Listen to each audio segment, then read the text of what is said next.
अभी सुना आपने भूपेंद्र सिंह हुड्डा को, पूर्व मुख्यमंत्री हैं हरियाणा के, और वो क्या कुछ फरमा रहे थे कि अगर ये पढ़े लिखे हैं तो विधायक भी पढ़े लिखे होने चाहिए, मंत्री भी पढ़े लिखे होने चाहिए। लेकिन आप अभी तक क्या कर रहे थे? यही बड़ा सवाल है जो आज हम जननेताओं की भूमिका को लेकर उठाने वाले हैं। जो काम सालों पहले हमारे नेताओं को, हमारे विधायिका को कर लेना चाहिए, जिसको लेकर जनता काफी दिनों से आक्रोशित है, अंदरी अंदर आंदोलनरत भी है, लेकिन फिर भी हमारी संसद, हमारी विधायिका नहीं जाग रही है। और आखिरकार अब अदालत ने वो संकेत दिया है, अदालत ने वो पहल किया है कि आखिरकार लोग ये कह उठे हैं कि क्या अब अदालत ही वो काम करेगी जो काम विधायिका को करना चाहिए। ये कई सवाल हैं, जिक्र हम करेंगे फैसले को लेकर जो कि सुप्रीम कोर्ट ने दिया है हरियाणा सरकार के कानून को लेकर। शुरुआत अच्छी है, लेकिन आगे क्या होगा ये एक बड़ा सवाल है। बात हम करेंगे, चर्चा हम करेंगे इस पूरी की पूरी खबर को लेकर, इस पूरे के पूरे मुद्दे को लेकर कि आपके प्रतिनिधि पढ़े लिखे होने ही चाहिए, चाहे वो किसी भी स्तर के हों, चाहे वो ग्राम पंचायत के स्तर पे हो या फिर देश की सर्वोच्च जो सबसे बड़ी संसद है उसके स्तर पर भी हो। चर्चा हम करेंगे। पढ़े लिखे हों, पढ़े लिखे पंचायत में हैं तो विधायक भी पढ़ा लिखा होना चाहिए, सांसद भी पढ़ा लिखा होना चाहिए, सब पर ये लागू होनी चाहिए।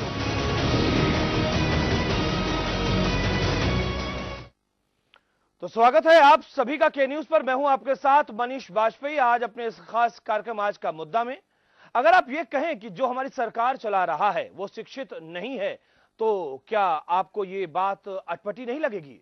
शायद इस इंटरनेट के जमाने में जरूर आपको ये हैरानी होगी कि आप नहीं चाहते कि इस डेमोक्रेटिक कंट्री यानी कि लोकतांत्रिक देश में पढ़े लिखे लोग ही हमारी सरकार चलाएं, जमाने के साथ कदम से कदम मिलाएं और विकास की राह को आगे बढ़ाएं। तो लीजिए, अब खुशी का वक्त है, खुशी का दिन है। एक फैसला जो कि बहुत बेहतर है सुप्रीम कोर्ट की तरफ से आ गया है।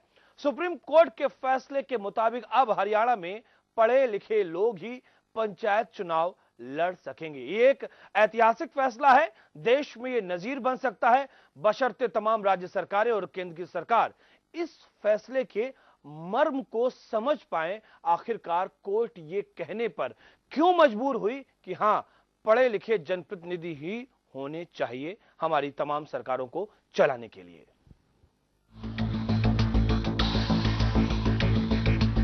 हरियाणा के संबंध में सुप्रीम कोर्ट के इस फैसले की अहमियत कई मायनों में अहम है। दरअसल अब सुप्रीम कोर्ट का ये फैसला दूसरे राज्यों के लिए नजीर बन जाए तो कोई बड़ी बात नहीं होगी। आपको बता दें कि हरियाणा सरकार ने सुप्रीम कोर्ट में पढ़े लिखे लोगों के ही चुनाव लड़ने की सिफारिश की थी, जिसके लिए हरियाणा सरकार को सुप्रीम कोर्ट से एक बड़ी राहत मिल गई है। सुप्रीम कोर्ट के फैसले के मुताबिक अब पढ़े लिखे लोग ही चुनाव लड़ सकते हैं। हालांकि पंचायत चुनाव लड़ने के लिए नियम में किए गए संशोधन पर सुप्रीम कोर्ट ने 15 सितंबर को अंतरिम रोक लगा दी थी।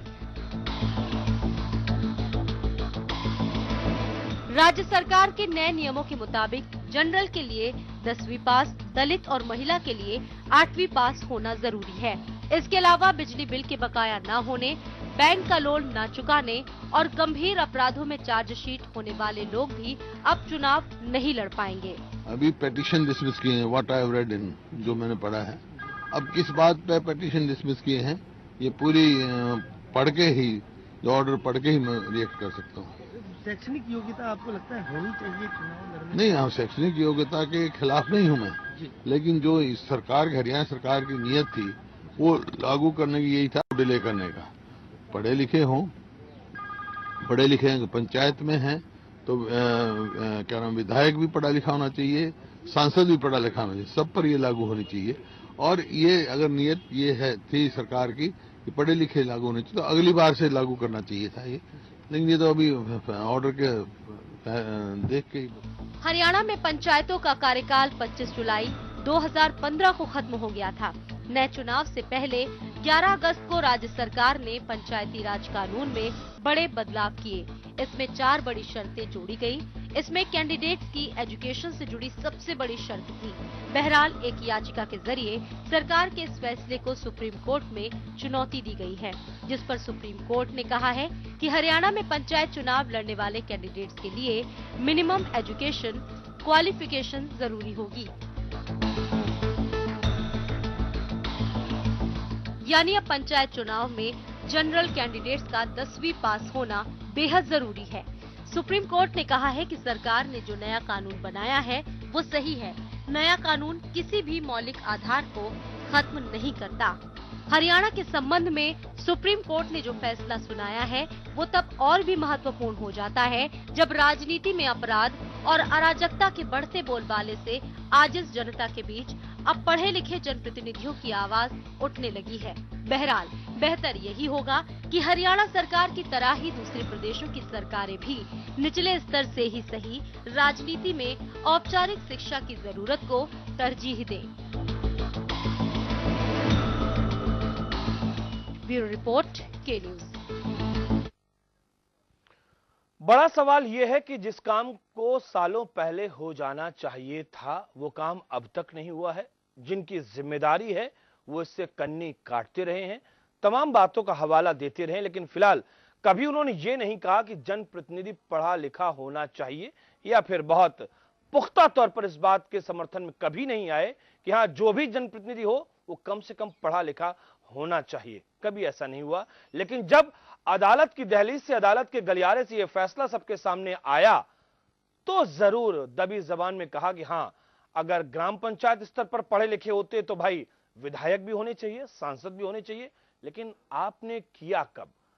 जेडीयू के नेता अली अनवर ने सुप्रीम कोर्ट के फैसले पर कहा कि फैसला सर्वमान्य होता है और यह फैसला राजनीतिक फुल स्टॉप है, मगर इस फैसले से दलित, अति पिछड़ा वर्ग, कमजोर वर्ग लोकतंत्र की राजनीति की प्रक्रिया से वंचित रह सकते हैं, क्योंकि यहां पर शिक्षा अनिवार्य कर दी गई है। तो जनाब, यह भी बात आप समझ लीजिए कि आप अपने सिस्टम को सुधारिए ना, आप उन तक शिक्षा पहुंचाइए और उसके बाद में फिर आप ये कैसे कह सकते हैं? ये तो अपने सिस्टम पे ही आप प्रहार करते हैं। फिलहाल देखिए क्या कुछ कहा अली अनवर ने। जेडीयू सांसद अली अनवर हमारे साथ है। सर, जिस तरह से हरियाणा सरकार ने पहले पहल की थी कि पंचायती चुनाव में 10वीं पास होना चाहिए जनरल कैटेगरी और 8वीं पास जो है वो बाकी कैटेगरी के लोग होने चाहिए, तो खासतौर पर सुप्रीम कोर्ट ने भी मोहर लगा दी, क्या कुछ? सुप्रीम कोर्ट के ओके कह देने के बाद अब क्या बात बच जाती है? अब रही बात की एक पक्ष है, लोगों का ये कहना है, तो डेमोक्रेसी में अब कहीं तो फुल स्टॉप तो होगा ना, लेकिन एक सवाल है, कुछ लोगों का गर्भांशज है, खास करके जो गरीब लोग हैं और पिछड़ी जातियों के लोग हैं, दलित हैं। क्या सर राजनीतिक स्तर इससे सुधरेगा? नहीं, अब ऐसा नहीं उम्मीद करना चाहिए कि कोई बहुत बड़ा क्रांतिकारी कदम है, और ये है एक डिसीजन है, देखा जाए। सरकारें खुद भी पहल करके अपने फैसलों को बदलती हैं। अगर उसकी स्वीकार्यता नहीं होती है आम जनता में, खास करके गरीब लोगों में, गरीबों की संख्या ज़्यादा है, तो कानून बदले भी जाते हैं। लेकिन क्राइटेरिया थोड़ा सा लो है, क्या आपको नहीं लगता कि इस योग्यता के लिए खास करके एमएलए एमपीज पे भी लागू होनी चाहिए? दूसरी, कम से कम क्राइटेरिया जो है वो 12th पास होना चाहिए, क्योंकि प्रेजेंट टाइम में जो एजुकेशन है उसमें 8th और 10th का वो लेवल नहीं देखा जा सकता। हम तो कह रहे हैं कि ग्रहांश ये है कि इसको बिल्कुल हटाना चाहिए, कुछ लोगों का ये कहना है। अब और बढ़ाने की बात देखना ये चाहिए। बहुत लोग हैं अभी इस देश में कि और कानून बनाने से चीज़ें नहीं ये होती हैं। कानून बनाना अलग चीज़ है, असल चीज़ है कि लोगों की चेतना में ये बात आवे। बात करने की शुक्रिया।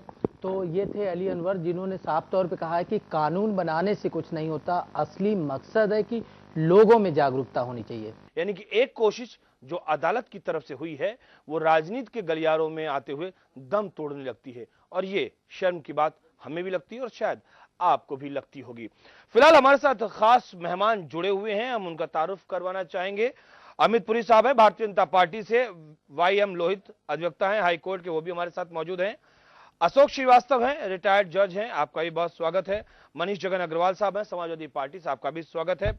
आप सभी से हम चर्चा की शुरुआत करें और तमाम इस फैसले के पक्ष और विपक्ष को हम समझें, और वो कौन लोग हैं जो ये कह रहे हैं इस वक्त कि ये जो अनिवार्य शर्त जोड़ दी गई है शिक्षा वाली, इसको हटा दिया जाना चाहिए। इस समर्थन में क्या वो दलीलें देते हैं, हम इसको भी जानने की कोशिश करेंगे। सीधे रुख करेंगे हमारे साथ जो खास मेहमान जुड़े हुए हैं। सबसे पहला सवाल अमित पुरी साहब से।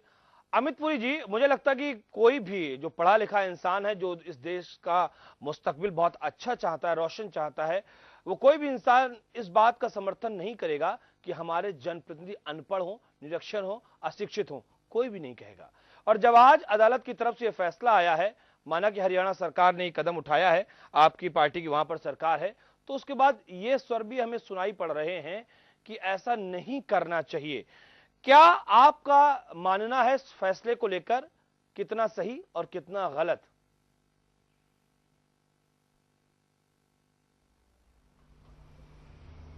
देखिए, जहां तक हरियाणा सरकार के निर्णय का सवाल है और फिर उसके बाद जी अपनी बात कहें, बोलिए। हेलो,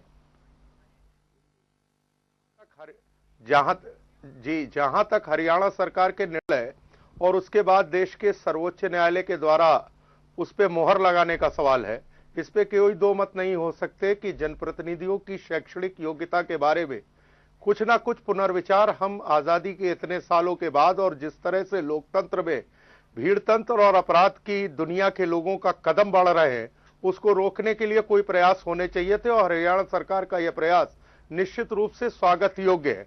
साथ ही साथ मैं एक और आपके सामने तथ्य लाना चाहता हूं, हमने किस तरह का लोकतंत्र अपना रखा है। उत्तर प्रदेश की तो मुझे जानकारी है कि यहां स्नातक क्षेत्र से जो एमएलसी के चुनाव होते हैं, उसके मतदाता तो स्नातक होते हैं, लेकिन जो उसके निर्वाचन के लिए जाने वाले अभ्यर्थी होते हैं, उनके लिए कोई शैक्षणिक योग्यता नहीं है। इससे ज्यादा हास्यास्पद स्थिति क्या हो सकती है कि एक स्नातक आदमी गैर शिक्षित और निरक्षर व्यक्ति को भी चुन सकता है। ऐसी संवैधानिक प्रावधान है, इस पे कहीं ना कहीं पुनर्विचार होना चाहिए। और विरोध के स्वर जो इसमें से आ रहे हैं, मैं किसी राजनीतिक विषय में नहीं जाना चाहता, लेकिन जो संविधान की सही शपथ सम्यक रूप से राजभवनों में मुख्यमंत्री, मंत्री और उप मुख्यमंत्री के रूप में नहीं ले सकते, उनके दल के लोग अगर उसे प्रश्न चिन्ह बनाएंगे तो फिर बड़ी भारी चिंता का सवाल खड़ा होगा। अभी हमने उत्तर प्रदेश में देखा है कि राज्यपाल महोदय ने विधान परिषद में जो विशिष्ट क्षेत्रों से लोगों का नामांकन एमएलसी के रूप में होना चाहिए, उसमें भी सवालिया निशान लगाया इसी बात को लेकर के कि राजनीतिक प्रतिबद्धताओं के आधार पर अगर उत्तर प्रदेश के उच्च सदन में लोग सत्तारूढ़ पार्टी की चाकरी के आधार पर भेजे जाएंगे, तो फिर लोकतंत्र की मर्यादाएं कहां पर धूल दूसरित होंगी, कहां उनका अवमूल्यन होगा और सदन फिर भीड़ तंत्र पे चलेंगे। इसके बारे में भी पुनर्मूल्यांकन की आवश्यकता है। चलिए, क्या कहेंगे अशोक श्रीवास्तव जी? सुप्रीम कोर्ट ने जो ये फैसला सुनाया है, आखिरकार एक तरीके से हम कह सकते हैं कि जब पानी सर से ऊपर निकल रहा है और ऐसे समय ये फैसला स्वागत योग्य है, क्या कुछ बातें इसमें आप पढ़ पा रहे हैं? और आगे आने वाले दिनों के लिए अदालत की तरफ से क्या संदेश है विधायिका को, जिसको खुद कानून बनाना चाहिए इन सब मामलों को लेकर?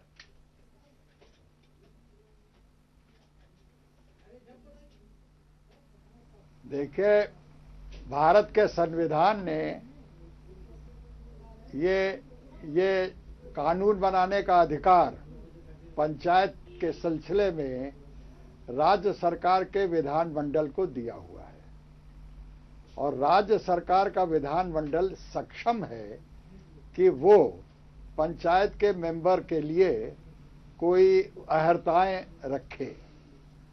उन्होंने सही कदम उठाया और उसमें अहर्ताएं रखी जो कि सही हैं, और उन पे ऊपर किसी किस्म का भी विधिक आक्षेप नहीं लग सकता। मुझे तो इस बात की हैरानी हो रही है कि खुला कानून है, दीवार पे लिखा हुआ है कानून, ये सक्षम हैं और उन्होंने जो अहर्ताएं लगाई हैं वो हर तरह से सही हैं, तो ये भी अगर मैटर जो है, इस तरह के छोटे मैटर भी अगर सुप्रीम कोर्ट में जाएंगे तो वहां हजारों लाखों की भीड़ होगी।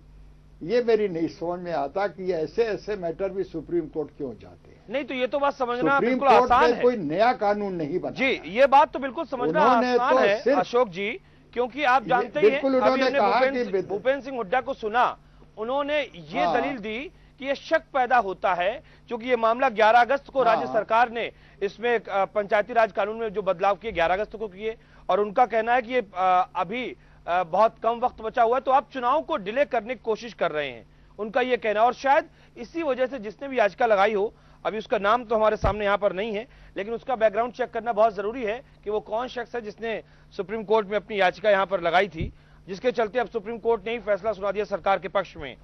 वैसे लोहित साहब, आप क्या कहेंगे? क्या आपको लगता है कि इसमें कोई राजनीतिक देरी करने की बात हो, डिले टैक्टिक्स हो, कांग्रेस जो आरोप बीजेपी की सरकार के ऊपर लगा रही है हरियाणा में, या फिर ये बिल्कुल निष्पक्ष भाव से स्वीकार करने वाला फैसला सरकार का एक अच्छा कदम? क्या कहेंगे लोहित साहब आप?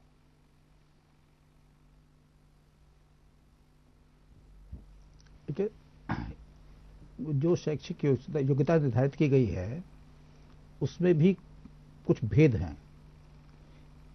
संविधान में लिंग भेद और जात भेद की जो अवधारणा है वो इस संशोधन में भी दिखती है।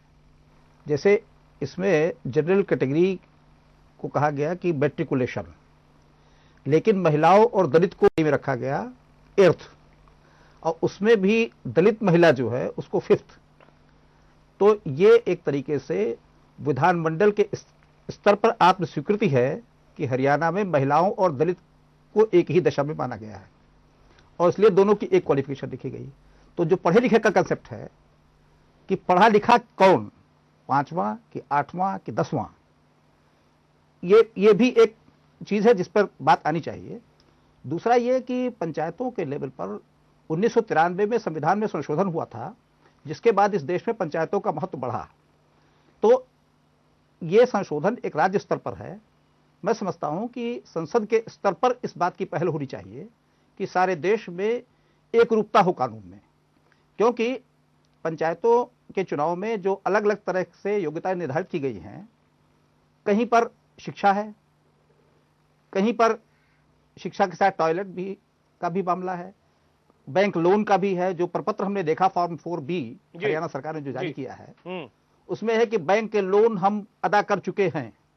और आज जो स्थिति है कि बैंक लोन के मेले लगाते हैं, तरह तरह के लोन ऑफर करते रहते हैं, क्या ऐसी स्थिति बन सकती है कि कोई व्यक्ति हमेशा के लिए कह दे कि मैंने लोन अदा कर दिया? तो ये सब उसमें कुछ दुरूहताएं पैदा हो सकती हैं। तो मैं समझता हूं कि जब विधान बने तो विधान के साथ तमाम चीजें और आनी चाहिए। जैसे एक यह है कि एक आदमी शौचालय बनाए, तो पब्लिक शौचालय का जो कंसेप्ट था वो भी कि जो सरकारों के स्तर पर या नगर निकायों के स्तर पर या स्थानीय निकायों के स्तर पर है कि मान लीजिए कोई आदमी शौचालय नहीं बना पा रहा है, पब्लिक शौचालय हो, कम से कम गांव ये व्यवस्था भी कोई बहुत पुख्ता व्यवस्था नहीं है, ताकि इस नाते किसी को न रोक दिया जाए कि भाई हमने देखा उत्तर प्रदेश के चुनावों में हमने देखा कि इस तरीके से सरकारी कर्मचारी पैसे लेकर घूस लेकर ये प्रपत्र जारी कर रहे हैं। तो ये प्रपत्र भी कोई बहुत पुख्ता व्यवस्था नहीं है कि कहाँ टॉयलेट लगा हुआ है, बैंक लोन है कि नहीं है, कहीं कर्जा तो नहीं है, ये भी कोई बहुत अच्छी व्यवस्था नहीं है। हमने देखा है किस तरीके से प्रपत्र जारी किए गए इन चुनावों में। हाँ अच्छा, और कुछ हाँ और कुछ सरकारों ने कहा कि कुछ रोगी नहीं हो सकता, कुछ ने कहा दिवालिया नहीं हो सकता। हमारे पास वो सारे डिटेल्स हैं कि अलग अलग राज्यों में अलग अलग तरह की अनिवार्यताएं हैं, अलग अलग तरह की डिस्क्वालिफिकेशंस हैं। तो इस पर मेरा कहना है कि एक यूनिफॉर्म सिस्टम आना चाहिए और इसकी पहल संसद के स्तर पर होनी चाहिए। जी, इस बात को लेकर अभी हम चर्चा करेंगे। ये संशोधन के जरिए 1993 में पंचायतों को जिक्र कर रहे हैं लोहित साहब, ये संसद के स्तर पर होना चाहिए और पूरे देश में पंचायत चुनावों को लेकर एक रूपता कम से कम आनी चाहिए। देश एक है और मुझे लगता है इसी तरीके से इसमें दिखना भी चाहिए इन संशोधनों के माध्यम से। और साथ ही साथ कुछ और बातें कि आखिरकार कितनी क्वालिफिकेशन होनी चाहिए। हम महिलाओं को क्यों नीचे गिराते हैं? वो खुद हम उनसे एक तरफ कहते हैं कंधे से कंधे मिलाकर चलने वाली महिलाएं हैं, हर कदम हर जगह पर हर क्षेत्र में महिलाएं साथ में हैं, तो क्यों हम उनको नीचे गिरा देते कि आप 8वीं पास हैं हम 10वीं पास में? ऐसा भी शायद हम करके गलत करते हैं, अन्याय करते हैं महिलाओं के साथ में।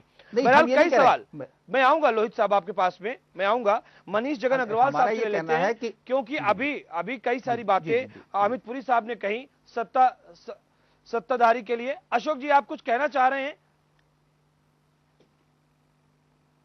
अशोक जी आप कुछ कहना चाह रहे हैं? देखिए, जो संविधान में 1993 में संशोधन हुआ था जी, उस संशोधन में व्यवस्था ये है कि राज्य सरकार जो है वो अपने अपने अधिनियम बना करके अपने अपने बना करके इसको व्यवस्थित करेंगे। ठीक है।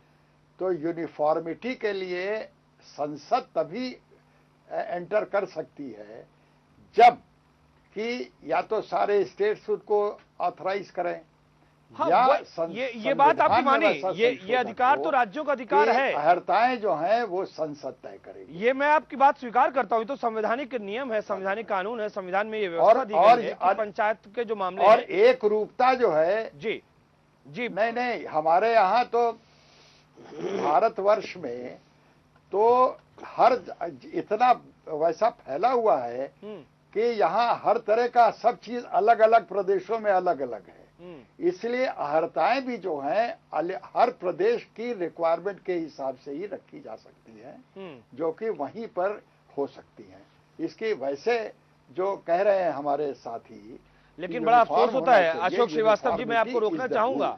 अगर इस देश के किसी भी राज्य में मैं आपको रोक रहा हूं, मुझे ब्रेक का एक इशारा हो रहा है, मुझे ब्रेक पर जाना है। बड़ा अफसोस के साथ मैं इस बात को कह रहा हूं कि जब हम ये कहते हैं, कितना भी गया गुजरा राज्य हो, कितना भी पिछड़ा राज्य हो, एक गांव में आपको 4 या 5 महिलाएं अगर 10वीं पास या 11वीं पास ना मिल पाए तो बड़ा अफसोस होगा कि हम 21वीं सदी में हैं, हम चांद पर पहुंच रहे हैं, हम मंगल पर पहुंच चुके हैं। हम ये बातें जब कहते तो हमें अफसोस होता है कि हम अभी इस धरती पे ही अपने लोगों को शिक्षित नहीं कर पाए हैं और हम बातें इतनी बड़ी बड़ी करते हैं। ये अफसोस होता है।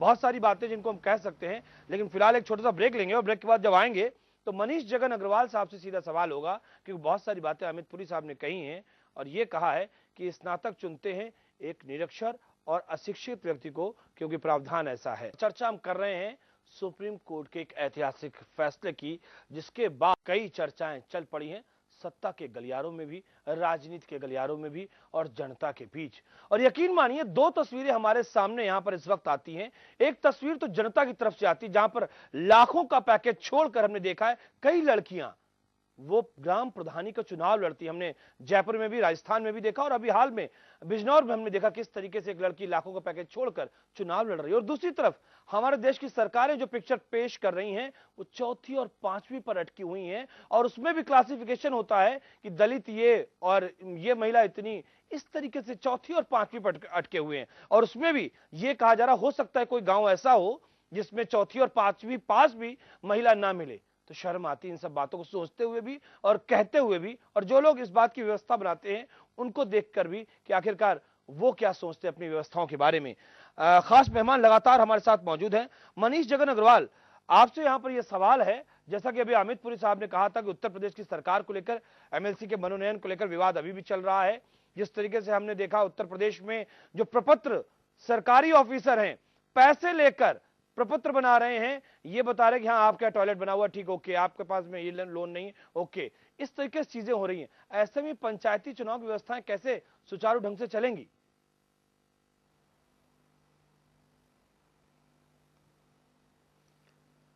सबसे पहले तो मैं ऑनरेबल सुप्रीम कोर्ट के निर्णय का स्वागत करता हूं और उसका सम्मान रखते हुए अपना पक्ष रखना चाहूँगा कि ये फैसला अभी पूरी तरह से अव्यवहारिक है। हमारे काबिल दोस्त भाजपा के, उन्होंने भी कहा कि कुछ राजनीतिक दल जिनके लोग अशिक्षित हैं और वो इस तरह से शपथ ले रहे हैं, तो सबसे पहले मैं उन्हें एक बात कहना चाहूँगा, जिनके घर अपने शीशे के होते हैं वो दूसरों के घरों पे पत्थर नहीं फेंका करते। येल की डिग्री ला करके हमारी मानव संसाधन केंद्र की जो मंत्री हैं उनकी डिग्री किस प्रकार की है और हमारे माननीय प्रधानमंत्री जी की शिक्षा का क्या है वो बेहतर वही बता पाएंगे और सारा देश जहाँ तक जान रहा है। मैं एक बात और कहना चाहूँगा कि गंगा हमेशा गौमुख से बहती है और गंगा सागर में जाती है। तो इसलिए पंचायत चुनाव के लिए ये निर्णय लागू करना मुझे इस निर्णय में साजिश की बू नजर आती है। सबसे पहले तो ये जो फैसला था वो भारत की सबसे बड़ी पंचायत संसद के लिए लागू करना चाहिए था, लोकसभा राज्यसभा के लिए लागू करना चाहिए था और इस पे विचार और इस पे एक लंबी बहस की आवश्यकता थी। पंचायत चुनावों में इस फैसले को लागू करके दलित और पिछड़ा जो समाज है, जो किन्हीं कंडीशंस के कारण पढ़ लिख नहीं पाता है, लेकिन अपनी बात उस छोटी सी पंचायत के जरिए से बड़े लोगों तक पहुंचाता है, ये उस दलित और पिछड़े समाज के ऊपर कुठाराघात की तरह प्रतीत होता है। संसद के अंदर कितने ऐसे लोग हैं जो अशिक्षित हैं और अपनी बात कह नहीं पाते, और बहुत से ऐसे लोग हैं जो शिक्षित हैं और पूरी दमदारी के साथ अपनी बात कहते हैं। एक गांव की कहावत मुझे समझ में आती है कि पढ़ा नहीं है लेकिन कढ़ा है। तो ऐसे कढ़े लोगों का क्या होगा? और सबसे बड़ा सवाल यह है कि फर्जी डिग्री ला करके जब लोग मानव संसाधन मंत्री बना करेंगे तो देश कैसे चलेगा? और सबसे बड़ी सवाल यह भी है कि वो मंत्रालय जब अगर शिक्षा का होगा तो देश कैसे चलेगा? दो बातें तो अमित पुरी जी सवालों का जवाब दें, दो बातें तो हम भी यहां पर कहना चाहेंगे मनीष छगन अग्रवाल साहब। पहली बात तो यह है कि अच्छी व्यवस्था कहीं से भी शुरुआत हो, वो आपके घर से शुरू हो या हमारे घर से शुरू हो, उसका स्वागत होना चाहिए। पूरे देश में गंगा ही सिंचित नहीं करती है, कई जगहों पर नर्मदा, कावेरी और यमुना भी बहा करती हैं, तो हमें उनकी तरफ भी देखना चाहिए कि वो भी देश का एक हिस्सा, उनसे भी खुशहाल बनता है। इन चीजों को देखते हुए हमें इस चीज की तरफ भी ध्यान रखना चाहिए कि बाबा साहब अंबेडकर ने जो रिजर्वेशन की व्यवस्था की थी, 10 सालों के लिए की थी। आप लोग क्या करते रहे सदन में बैठकर कि आज 60 सालों के बाद भी आरक्षण का कलंक हमारे देश पर आज भी लगा हुआ है। तो ये तमाम ऐसी चीजें हैं जो कि राजनीतिक प्रतिद्वंद्विता, आपस की बयानबाजी में फंस जाती हैं और जो मूल मुद्दा होता है वो गौड़ हो जाता है, वो कहीं छुप जाता है। तो मुझे लगता है कि जो प्रयास हुआ है उसकी बेटरमेंट के लिए चीजों को और बेहतर हो, उसकी तरफ देखना चाहिए। मुझे लगता है, कम से कम मेरा मानना यह है। आप जवाब दीजिएगा, अमित पुरी जी कुछ कहना चाह रहे हैं, उसके बाद में आप जवाब दीजिएगा। अमित पुरी जी।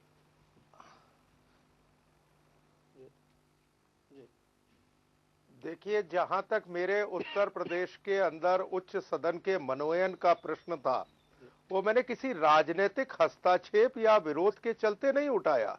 वो उत्तर प्रदेश के राज्यपाल की संस्था से आया हुआ निर्णय था। मैंने उसका प्रकरणांतर से उल्लेख किया। नंबर 1, उसका कोई उत्तर नहीं आया।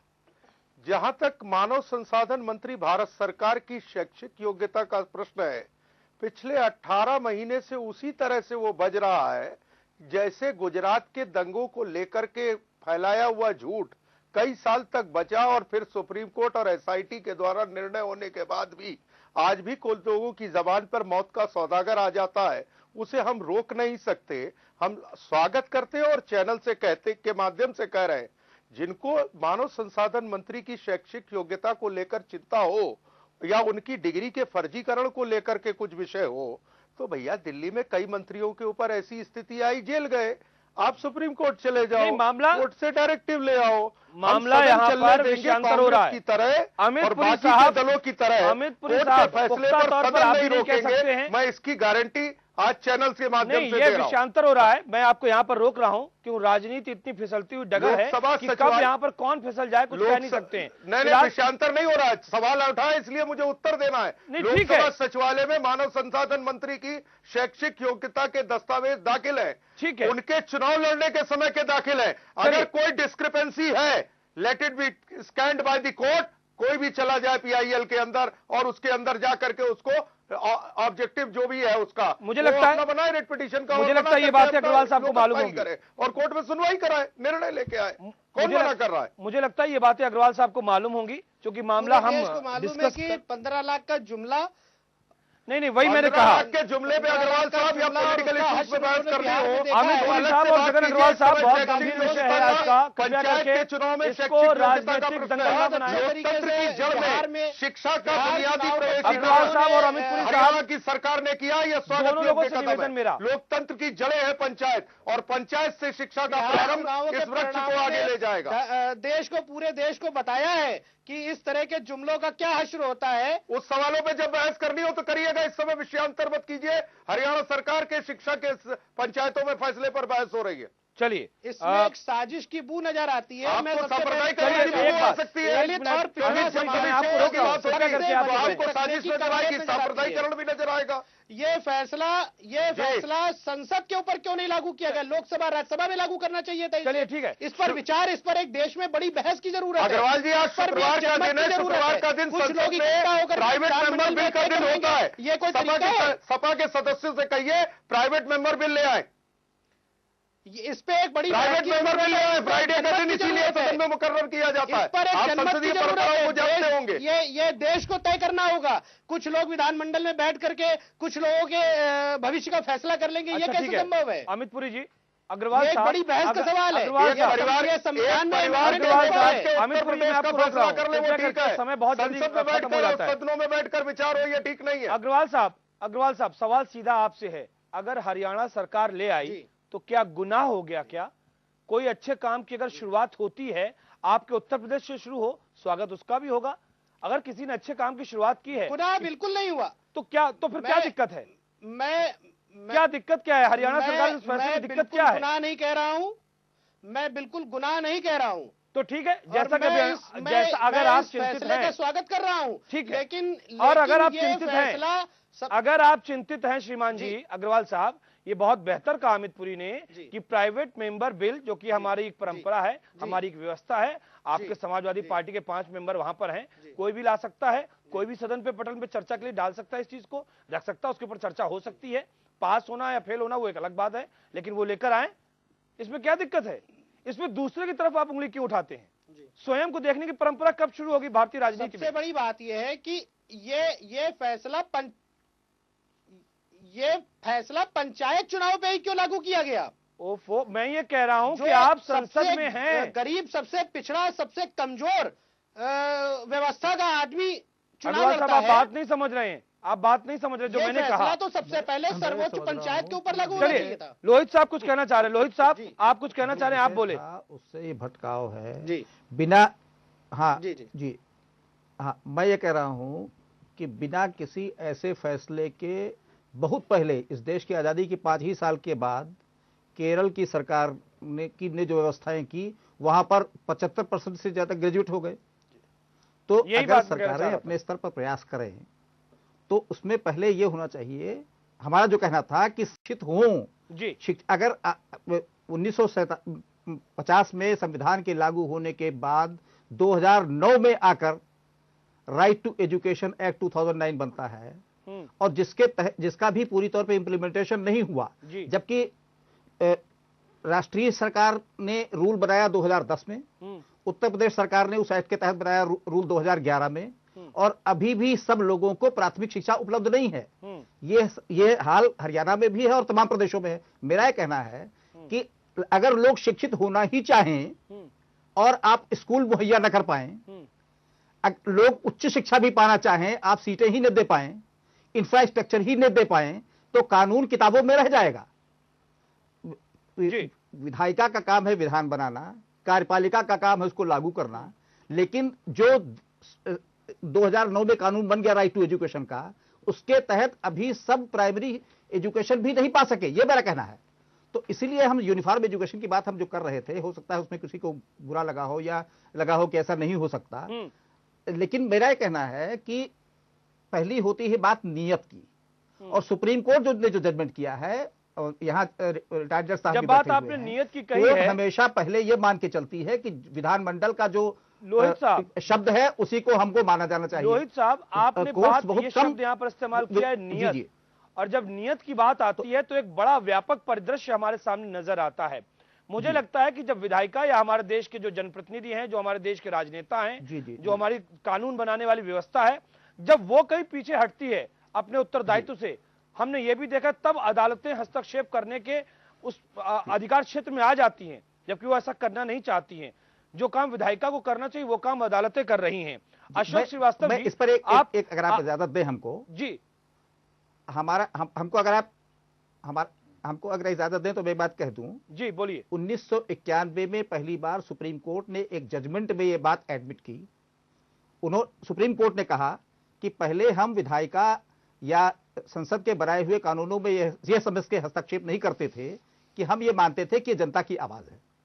फिर सुप्रीम कोर्ट ने उसमें लिखा उसी जजमेंट में, लेकिन हम अपने अनुभव से इस नतीजे पर पहुंचे हैं कि जो सरकारें हैं उन सरकारों के अंदर भी एक पावर लॉबी होती है, और वो पावर लॉबी जब कुछ करना चाहती है तो ब्यूरोक्रेसी को निर्देश देती है कि इस तरह का बिल लाओ, और वो बिल 3 दिन के पहले विधायकों को या सांसदों को वितरित किया जाता है। 3 दिन के अंदर न तो वो उस पर एक्सपर्टाइज हासिल कर सकते हैं उस सब्जेक्ट पर, न अपने वोटर से पूछ सकते हैं कि क्या इस पे क्या बोलना। तो इसलिए संसद में या विधानमंडलों में बहस की रस्मदा होती है, और पावर लॉबी के निर्देश पर वो जो बिल बना हुआ है वो एक्ट बन जाता है। तो सुप्रीम कोर्ट ने उस जजमेंट में आगे कहा, तो फिर हमारी क्या जिम्मेदारी है? संविधान ने इस देश के हाई कोर्ट और सुप्रीम कोर्ट में सबको संविधान के प्रहरी का दर्जा दिया है, नागरिकों के मूल अधिकारों का प्रहरी। तो सुप्रीम कोर्ट ने कहा कि अगर कोई एक्ट इस तरह का बनता है जिससे हम ये महसूस करें कि इससे मौलिक अधिकारों का हनन हो रहा है, तो हम उसमें इंटरफेयर करते हैं। इसीलिए मैंने कहा कि पहले कोर्ट ये मान के चलती है कि जो कानून बनाया गया है वो सही है। तो ये जो सुप्रीम कोर्ट का फैसला आया है, it is just an endorsement to the act of the legislature, ये हमारा कहना है। बिल्कुल सही। और जो बातें अभी आपने कही बहुत कानून बनाया, इस बातों को थोड़ा विस्तार में सही है, इन बातों को थोड़ा विस्तार में समझेंगे, और अशोक जी से हम बात करना जरूर चाहेंगे।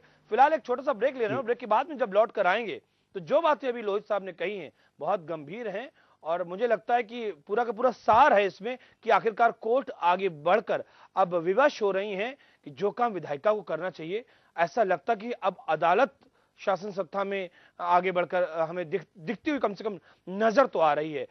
ब्रेक पर जाने से पहले अभी वाईएस लोहित साहब जो हमारे साथ मौजूद है, उन्होंने बहुत महत्वपूर्ण बात कही और सुप्रीम कोर्ट के एक फैसले का हवाला देते हुए कहा कि अदालतें ये महसूस करती हैं कि अब जो जनता की आवाज समझ में आती, दरअसल वो जनता की आवाज नहीं है, और जब उन्हें यह लगता है कि पावर के अंदर भी एक पावर का एक लॉबी तैयार हो गई है और वो कुछ लोगों की आवाज बनकर रह गई है, जिसमें जाहिर सी बात है जिसमें उद्योगपति हैं, जिनमें वो लोग हैं जिनको एक्ट बनने से फायदा मिलेगा, और उस जगह पर अगर ऐसा कुछ होता है तो अदालतें इंटरवीन करती हैं, हस्तक्षेप करती हैं, क्योंकि वो जनता की आवाज नहीं होती है, वो इस देश के कुछ लोगों की आवाजें होती हैं, कुछ में भी बहुत कम में आप सोच लीजिए शायद उनकी आवाजें होती हैं, और वहां पर अदालतें आगे आती हुई हमें दिखती हैं, क्योंकि मौलिक अधिकारों के हनन का भी मामला उठता है कहीं ना कहीं। अशोक श्रीवास्तव जी, जो कुछ अभी लोहित साहब ने कही बहुत महत्वपूर्ण बात कही है, और इस बात के विस्तार में हम थोड़ा जानना चाहेंगे, इस कानून को लेकर भी और तमाम रेफरेंसेस को लेकर भी हम आपसे बात करना चाहेंगे।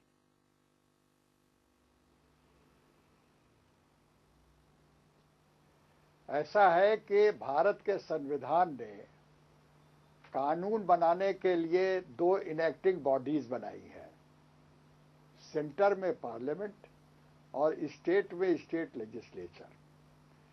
ये अपने अपने क्षेत्र में शेड्यूल जो है 7 शेड्यूल, उसके हिसाब से कानून बनाते हैं। न्यायालय जो हैं वो इन कानून को तभी क्वैश कर सकते हैं जबकि इस कानून या तो पूरा कानून या उसका कोई भाग कॉन्स्टिट्यूशन के किसी प्रोविजन को वायलेट करता हो, तभी कोर्ट्स इंटरफियर करती हैं। उसके बाद कोर्ट्स जो हैं, जो कंट्री की या स्टेट की रिक्वायरमेंट के हिसाब से जो कानून होना चाहिए, उस कानून के लिए न्यायालय सजेशन देती है कि ऐसा कानून बनना चाहिए। उसके बाद अधिकार, कानून बनाने का अधिकार जो है वो इन्हीं 2 इनेक्टिंग बॉडीज का है। अब वो जनता के खिलाफ बना रहा है, जनता की आवाज उसमें है कि नहीं है, ये तो देखिए, जब एक व्यवस्था है जिसमें कि इलेक्टेड रिप्रेजेंटेटिव्स आते हैं, इलेक्शन के थ्रू आते हैं, और जब वो कोई कानून बनाते हैं तो समझा यही जाएगा कि वो जनता की आवाज है। मगर उसके बाद अगर कोई ऐसी चीज है तो उस पर यह पॉलिटिकल डिबेट होनी चाहिए। पॉलिटिकल डिबेट के बाद उस कानून में संशोधन लाया जाए, तो तभी ये सब सही होगा। अब आप मुझे एक बात बताइए कि कानून बनाने वाले जो हैं, अगर वो पढ़े लिखे नहीं हैं, 5वां दर्जा, 6ठा दर्जा, 10वां दर्जा इंटरमीडिएट पास नहीं है, तो वो कानून, जो बेपढ़े हैं वो कानून बनाएंगे कैसे, ये बताइए हमको। इसलिए अगर कोई इस तरह की शैक्षिक योग्यता रखी जाती है तो उसमें कोई हमें तो कोई विभेद दिखता नहीं है। सारे कंट्रीज में, अगर आप इंग्लैंड में जाइए, मैं गया था इंग्लैंड, वहां मैंने पूछा कि वहां के लेजिस्लेटर्स क्या हैं, तो वहां दो तरह के स्कूल्स हैं। एक स्कूल में वो पढ़ाई होती है जो सामान्य होती है, दूसरे स्कूल ऐसे हैं जिसमें कि विशेष पढ़ाई होती है। और हमको ये बताया गया कि मोस्टली वहां पर लेजिस्लेचर्स जो हैं वो उन विशेष स्कूलों के ही पढ़े हुए होते हैं। अगर आप पूरी हिस्ट्री निकाल के देख लीजिए तो एक से एक योग्य व्यक्ति जो हैं वो वहां पर हैं। हम ये बात हम मानते हैं कि कॉमन सेंस जो है वो एजुकेशन की जरूरत नहीं है। Common sense is common sense. बहुत से लोग ऐसे हैं जो कि पढ़े लिखे नहीं है मगर फिर भी ज्ञानी है, मगर वो एक्सेप्शन है। तो एक्सेप्शन जो है, तो इस एक्सेप्शन पर लॉ नहीं बनता है, लॉ तो जनरलाइज उस पर बनता है। इसलिए हर प्रदेश में अलग अलग चलता है, व्यवस्थाएं भी इसीलिए पर नहीं चलती हैं। संविधान में जब ये बात आपने सही कही है, और लेजिस्लेचर को यह पावर दी गई जी कि अपने अपने हिसाब से अपना अपना कानून बनाइए। जी अशोक जी, अमित पुरी जी कुछ कहना चाह रहे हैं। अमित पुरी जी, आप क्या कहना चाह रहे हैं? अब ये तो पॉलिटिकल, बिल्कुल पॉलिटिकल इशू है और राजनीतिक ही इस बात को तय करेंगे कि अहर्ता क्या होनी चाहिए। इस पर न्यायालय जो है वो अपना कोई आदेश नहीं दे सकती है। न्यायालय तो सिर्फ ये देखेगी कि कोई अगर आपने ऐसी क्वालिफिकेशन लगा दी है जो कि कॉन्स्टिट्यूशन के किसी प्रोविजन को वायलेट करती है तो उस क्वालिफिकेशन को वो क्वेश्चन करती है। अमित पुरी जी, अभी लोहित जी सर्वोच्च न्यायालय के हरियाणा सरकार के निर्णय के ऊपर, जी मैं कह रहा हूं, हरियाणा सरकार के निर्णय के ऊपर सुप्रीम कोर्ट से आए हुए निर्णय पर लोहित जी अभी कुछ टिप्पणी कर रहे थे। मैं उनकी टिप्पणी से डिसएग्री नहीं कर रहा हूं, लेकिन मैं केवल उसमें एक बात ऐड ऑन करना चाह रहा हूं। सुप्रीम कोर्ट का काम जहां तक मैं समझ पाया हूं वो कॉन्स्टिट्यूशनल मैंडेट का कहीं ब्लेटेंट डिफाइंस हो रहा हो तो उसको रोकना है। नीचे की हाई कोर्ट से आए हुए फैसले में कोई लॉ पॉइंट ऐसा है जिसपे न्यायिक मीमांसा की जरूरत है तो सर्वोच्च न्यायालय उसके ऊपर काम करता है। और अगर कहीं पर ऐसी स्थिति आई है कि मिसयूज ऑफ पावर है तो कोर्ट उसके ऊपर अपने डायरेक्शंस देता है। जहां तक 73वें संशोधन और 74वें संशोधन की यात्रा है, मैंने उस बहस को 1988 से लेकर के 1993 तक ज्वाइंट सेलेक्ट कमेटी के अंदर और उसके बाद पार्लियामेंट में 89 में जब बिल आया राजीव गांधी जी के जमाने में, वो बिल गिरा, उसके बाद की जितनी प्रोसीडिंग्स है वो सारी प्रोसीडिंग्स मुझे पढ़ने का अवसर मिला है। और जहां तक मैं देख पाया हूं उसकी केवल एक मंशा थी कि कोई चीज स्टेट के अंदर ऐसी नहीं रहेगी इस कानून बनने के 1 साल के बाद। आर्टिकल 243 ZF था कि that stands in repercussions to the constitutional mandate will stand void. ये वर्जन था जो प्रोवाइजो उसके अंदर था। तो उसके हिसाब से अब राज्यों के कानून केंद्र के इस 73वें और 74वें संवैधानिक संशोधन जो रोमन पार्ट 9A और 9 में इंसर्ट हुआ कॉन्स्टिट्यूशन में, उसमें अगर राज्यों का कोई कृत्य ऐसा होगा जो संविधान की मूल भावना के प्रतिकूल होगा तो सुप्रीम कोर्ट उसकी न्यायिक विवेचना करेगी। इसके सिवा सुप्रीम कोर्ट की न्यायिक विवेचना के क्षेत्र में इस विषय के अंदर कोई दूसरी चीज नहीं आती है। तो राज्य सरकार का यह कदम, जो भी 73वां संशोधन हुआ उसमें कहीं भी कॉन्स्टिट्यूशन की मैंडेट के रेफरेंस में तो है नहीं। अब वो हो सकता है कि हमारे पॉलिटिकल मिशन के अंदर जिस मामले का जिक्र हम लोग यहाँ पर कर रहे हैं, कोई किसी बात का समर्थन भी कर सकता है, विरोध भी कर सकता है, लेकिन हरियाणा सरकार का फैसला कॉन्स्टिट्यूशनल मैंडेट के खिलाफ नहीं। तो अमित पुरी जी, कोर्ट ने ऐसा कुछ कहा भी कहा है? कोर्ट ने ऐसा कुछ नहीं कहा है जी, कोर्ट ने ऐसा कुछ भी नहीं कहा है जिसमें वो अगेंस्ट बात हो रही हो। वही तो मैं कह रहा हूं, कोर्ट ने ऐसा कुछ भी नहीं कहा है इसमें। फिलहाल तारीख दी हुई है, वो उसका अधिकार है ना, लेकिन कोर्ट ने ऐसा कुछ नहीं कहा है। हरियाणा सरकार के इस फैसले को जो लोग भेदभावपूर्ण तरीके से, मनीष जी वक्त बहुत कम है, मनीष जी अपने जवाब दीजिए, राजनीतिक फैसले की तरह देख रहे हैं, ये उनके लिए चेतावनी है। चलिए मनीष जी अपनी बात कहिए, वक्त बहुत कम है, फाइनल कमेंट। जब भारतीय संविधान बना था जी, तो जब भारतीय संविधान बना था तो ऐसी असमानताएं भविष्य में ना हो कि कोई ऐसा कानून बन जाए जिससे देश की और संविधान की मूल भावना को ठेस पहुंचती हो।